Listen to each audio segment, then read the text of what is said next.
ഇപ്പൊ ഒരു സാധാരണ കേരളത്തിലൊരു കോളേജിൽ നമ്മൾ ബിടെക് ചെയ്യുകയാണെന്നുണ്ടെങ്കിൽ, ഇപ്പോൾ ഫോർ എക്സാമ്പിൾ ഒരാൾക്ക് ഹയർ സ്റ്റഡീസ് ആണ് താല്പര്യം.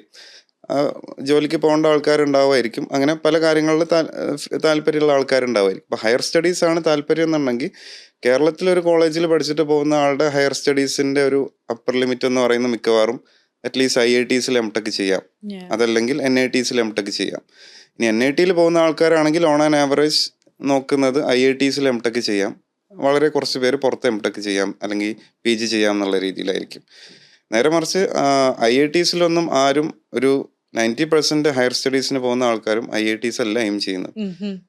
ഹയർ സ്റ്റഡീസ് എയിം ചെയ്ത് വരുന്നവരെല്ലാവരും ഹാർവാർഡ്, MIT, അതെ. അതല്ലെങ്കിൽ സ്റ്റാൻഫോർഡ് പോലെയുള്ള US യൂണിവേഴ്സിറ്റി അല്ലെങ്കിൽ പുറത്തുള്ള യൂണിവേഴ്സിറ്റീസ് ആണ് എയിം ചെയ്യുന്നത്. അപ്പം നമ്മുടെ എയിംസ് അതിനനുസരിച്ച്, നമ്മുടെ പിയർ ഗ്രൂപ്പ് ഇതിനനുസരിച്ച് നമ്മുടെ കരിയറും മാറിക്കൊണ്ടിരിക്കും. ഗ്രോത്തും മാറിക്കൊണ്ടേയിരിക്കും.